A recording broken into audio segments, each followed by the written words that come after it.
अगर आप एक नई कार खरीदने का प्लान कर रहे हैं तो ये वीडियो आपके लिए है, क्योंकि आज इस वीडियो में मैं आपके लिए एक ऐसी चेकलिस्ट शेयर करूंगा जिससे कि आप ये डिसाइड कर पाओगे कि आपके लिए कौन सी कार सही है। तो चलिए बिना किसी देरी के शुरू करते हैं। तो सबसे पहले आपको क्या करना है कि अपने साथ एक नोटबुक और एक पेन ले लीजिए और सबसे पहले उसमें आप लिखिए कि आपको गाड़ी चाहिए क्यों, कि आपकी क्या नीड है गाड़ी की। तो जैसे बेसिकली कुछ लोगों की नीड होती है कि उन्हें ऑफिस आने जाने के लिए गाड़ी चाहिए, या फिर उनका बिजनेस है उसमें वो बिजनेस ट्रिप्स में चलते रहते हैं, वहाँ पर उनको पब्लिक ट्रांसपोर्टेशन सूट नहीं करता है इतना। फिर या आपके एरिया में पब्लिक ट्रांसपोर्टेशन इतना इजीली अवेलेबल नहीं है। और जो लास्ट वाला रीजन आता है कि भाई आपको शौक के लिए गाड़ी चाहिए, तो रोला जमाना है लोंडो में, रोला क्रेज दबदबा,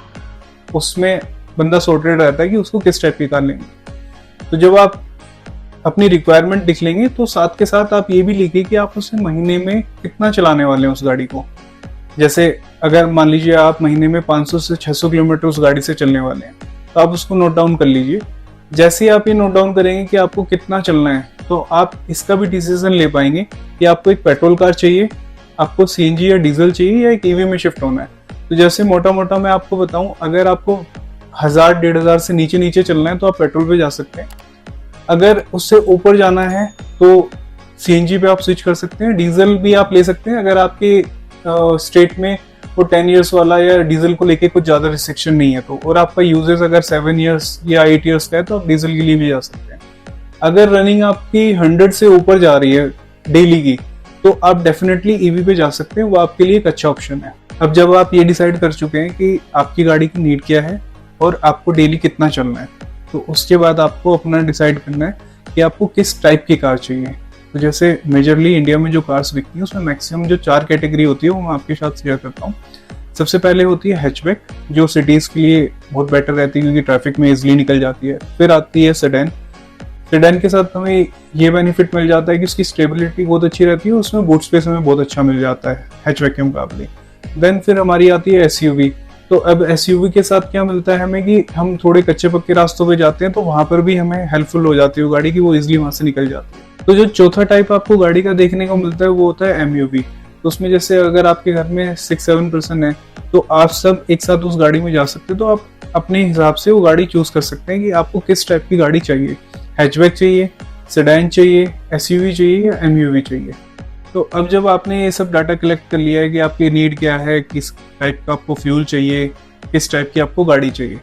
तो उसके बाद आता है बजट आपका। तो जैसे ही आप अपना बजट लॉक करोगे, जैसे मान लीजिए आप 8 से 9 लाख का आपका बजट है, तो आप जैसे ही बजट लॉक करोगे तो जो इतनी सारी गाड़ियां मार्केट में है वो आपके लिए बहुत लिमिटेड आ जाएंगी। कि जैसे आप पूरी अपनी रिक्वायरमेंट देखोगे तो 2 या 3 ही ऐसी गाड़ी होगी जो आपकी रिक्वायरमेंट में फिट हो रही होगी।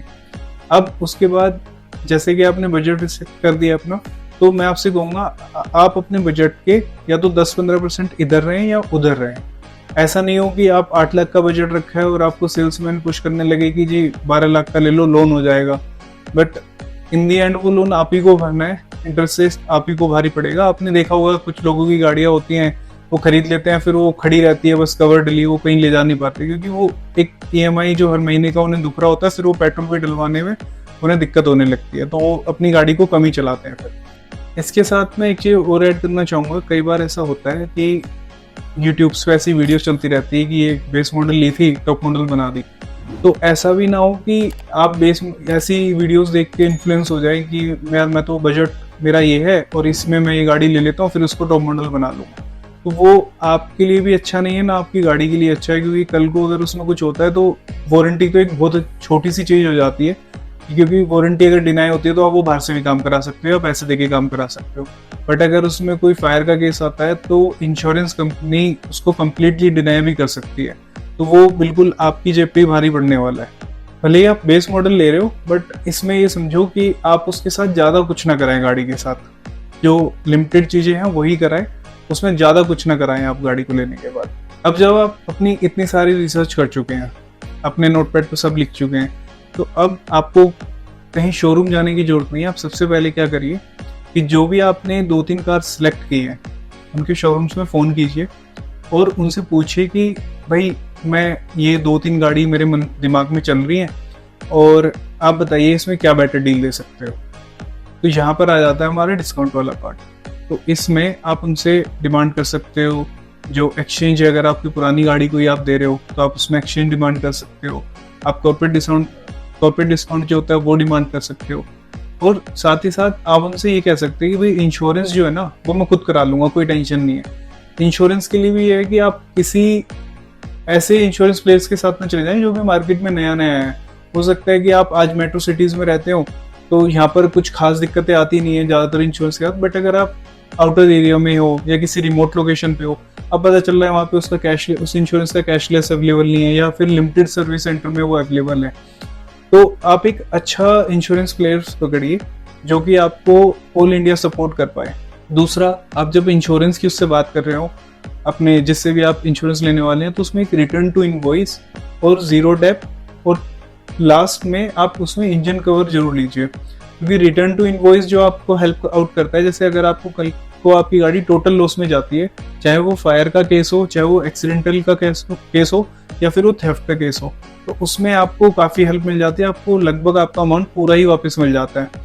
फिर इसके बाद आता है सेकंड हमारा जीरो डेप। तो जीरो डेप ज़्यादातर लोगों को पता ही होता है कि जो भी उसमें जीरो डेप जैसा उसका नाम है,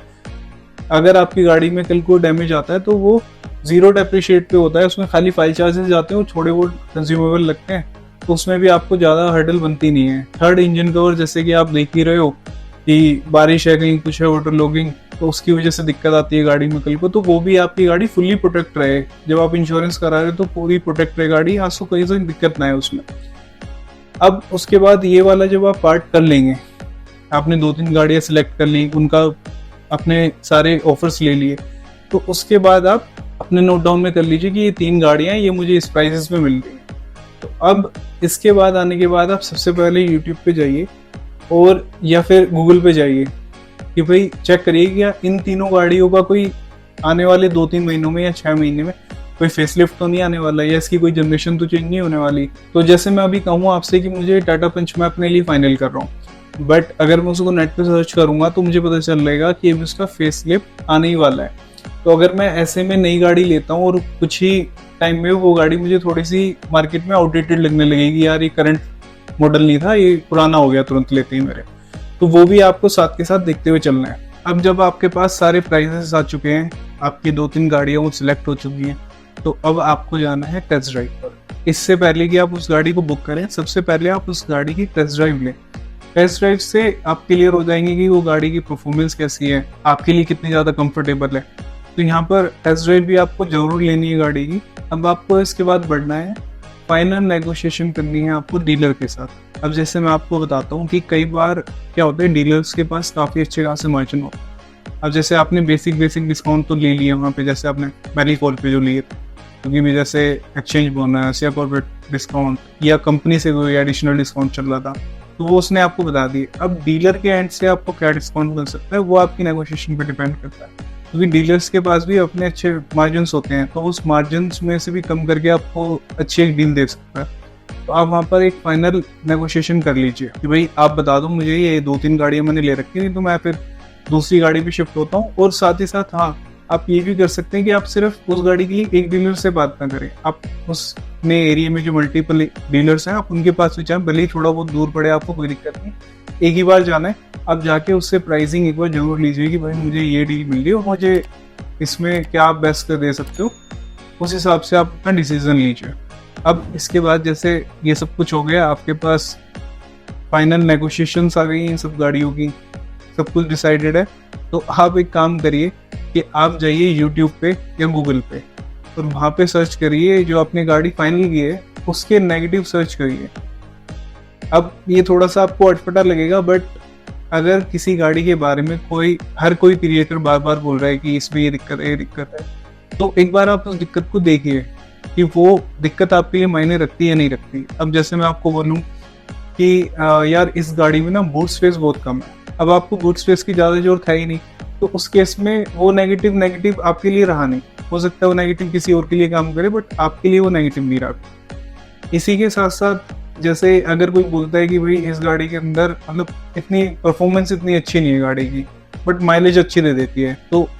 आपके साथ क्या हो सकता है कि आपको शायद माइलेज परस्पेक्टिव में आप गाड़ी ढूंढ रहे हो, आपको परफॉर्मेंस इतनी अच्छी नहीं चाहिए, तो वो आप जैसे टेस्ट ड्राइव लेंगे और ये सब चीज़ें आपको बताइए तो कुछ क्लियर आपको वहाँ पर हो जाएगा। और नेगेटिव्स भी आपको पता होने चाहिए गाड़ी लेते टाइम। मैं भी अपनी जब गाड़ी की ओनरशिप रिव्यू शूट करता हूँ तो उनमें सबसे ज़्यादा मेरा फोर्स ये रहता है कि नेगेटिव एटलीस्ट पता चल जाए, क्योंकि पॉजिटिव तो सब लोग जानते ही हैं, बट नेगेटिव अगर उन्हें पता चल जाएंगे तो एक अच्छा डिसीजन ले पाएंगे अपनी बारे में कि भाई ये नेगेटिव मेरे लिए तो नहीं चलेगा, तो फिर मैं इस गाड़ी पे क्रॉस कर सकता हूँ। तो जब अब आपका ये सब डिसाइडेड हो चुका है कि आपको नेगेटिव भी पता चल चुके हैं, आपको कौन सी कार लेनी है, क्या बजट है, ये सब कुछ क्लियर हो चुका है, तो अब हम बढ़ते हैं आपकी बुकिंग की तरफ। तो जैसे आप बुकिंग की तरफ बढ़ते हैं तो जो डीलर है आप उससे डिस्कस कीजिए कि भाई मुझे हर चीज़ का बिल चाहिए, मुझे हर चीज़ डॉक्यूमेंटेड चाहिए, और मैं PDI भी करूँगा गाड़ी, यानी कि प्री डिलीवरी इंस्पेक्शन। अब कई बार ऐसा होता है कि प्री डिलीवरी इंस्पेक्शन में हम गाड़ी की चैसी नंबर ही नहीं देखते हैं। अब हमने गाड़ी बाहर बाहर से तो देख ली है ना, और अंदर से देख ली, तो अब उसके बाद हम उस गाड़ी से उतर गए, वो बोला कि हाँ जी ये गाड़ी हमारी ये फाइनल है। अब जो डीलर्स होते हैं ना उनके पास सेम कलर की मल्टीपल कार्स होती हैं, सेम वेरिएंट्स, है ना। तो आप जब भी अपनी गाड़ी PDI में फाइनल करेंगे, भाई कुछ स्क्रैच नहीं है, कुछ नहीं है, सब चीज़ें ठीक हैं, सारी चीज़ें इंटैक्ट हैं जैसी होनी चाहिए, तो आप उस गाड़ी का चैसी नंबर भी जो है लिख लें साथ में, या उसकी एक फ़ोटो ले लें, ताकि जब आपकी गाड़ी जिस दिन फाइनल डिलीवरी हो तो वो गाड़ी चेंज ना कर सके। तो ये आपको इंश्योर करना है और उसको बोलना है डीलर को कि भाई मुझे ना सारी चीज़ें डॉक्यूमेंटेड चाहिए, ताकि थोड़ा सा डीलर भी अवेयर रहे कि हाँ भाई आप जानते हो इस बारे में, और वो ज़्यादा आपको बेवकूफ़ बनाने की कोशिश करेगा नहीं। तो जब आपकी गाड़ी अब बुक हो चुकी है तो अब हम आते हैं आपके डिलीवरी वाले दिन। तो जिस दिन आप गाड़ी की डिलीवरी लेने जाएंगे वहाँ पर, तो आप ये इंश्योर कर लीजिए कि जितने की पेमेंट आपने करी थी गाड़ी के लिए उतने के आपको बिल्स मिल जाएं, चाहे वो एक्सेसरीज के हों, चाहे वो शोरूम के हो, चाहे RTO के, चाहे इंश्योरेंस आपने वहाँ से कराया हो, तो सब चीज़ों के आपको बिल्स मिल जाएं। और वो इन्वॉइसेस जो टोटल इन्वॉइसेस हैं वो आपके अमाउंट से मैच होनी चाहिए। कई बार ऐसा होता है कि हम डालते हैं 5,50,000 और वो उधर से 5,48,000 रुपये का बिल पकड़ा देते हैं, फिर बाद में कुछ हो नहीं पाता ज़्यादा, है ना। और कई बार ऐसे भी होता है कि जैसे हमने कुछ उसको बताया कि आप ये एक्सेसरीज हमें दे दीजिएगा, तो जिस दिन डिलीवरी हो रही है पता चला वो एक्सेसरीज अवेलेबल नहीं है। अब उसके बाद कह रहे कि सर कोई बात नहीं, हम एक दो हफ्ते बाद डलवा दें, तो वो आप उससे लिखवा के ले लें कि भाई कोई दिक्कत नहीं, आप लिख दो, जब आ जाएगी हम तब ले लेंगे। तो दोस्तों ये थी मेरी must have checklist for buying a new car. अगर आपको ये वीडियो पसंद आया तो वीडियो को लाइक करें और चैनल को सब्सक्राइब करें ऐसे ही और कंटेंट के लिए। साथ ही साथ आप इस वीडियो को अपने दोस्तों के साथ भी शेयर कर सकते हैं जो कि नई कार खरीदने का प्लान कर रहे हैं। तो आज के लिए इतना ही, जल्दी मिलते हैं हम एक नेक्स्ट वीडियो में, तब तक के लिए राम राम।